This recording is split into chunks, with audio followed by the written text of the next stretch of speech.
ஓம் ஸ்ரீ குருப்யோ நமக. ஹரஹர சங்கர ஜெய ஜெய சங்கர. தெய்வத்தின் குரல் இரண்டாம் பாகம். அத்தியாயம் புராணத்தை போதித்தவர்.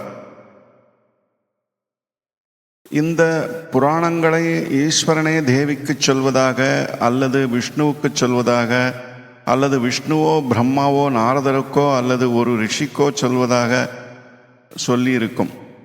அப்படி தெய்வங்களே சொன்ன கதைகளை அப்புறம் ஒரு ரிஷிக்கோ ராஜாவுக்கோ இன்னொரு ரிஷி சொன்னார் என்று சொல்லிக்கொண்டு போய் கடைசியில் இவற்றை வியாசர் சுதருக்கு உபதேசிக்க சுதர் நைமிசாரண்யத்தில் உள்ள ரிஷிகளுக்கு சொன்னார் என்று முடித்திருக்கும்.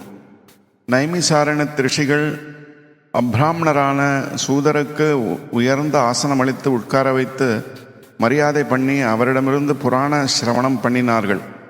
இதிலிருந்தே புராணங்களுக்குள் மதிப்பு தெரிகிறது. அதோடு கூட பிறப்பை விட அறிவுக்குத்தான் மதிப்பு தந்தார்கள் என்றும் தெரிகிறது. உயர்ந்த விஷயத்தை எந்த ஜாதியர் சொன்னாலும் மரியாதையோடு கேட்டுக்கொண்டார்கள் என்று தெரிகிறது. இத்துடன் புராணத்தை போதித்தவர் என்ற இந்த அத்தியாயம் நிறைவு பெறுகிறது. ஓம் சாந்தி சாந்தி சாந்தி.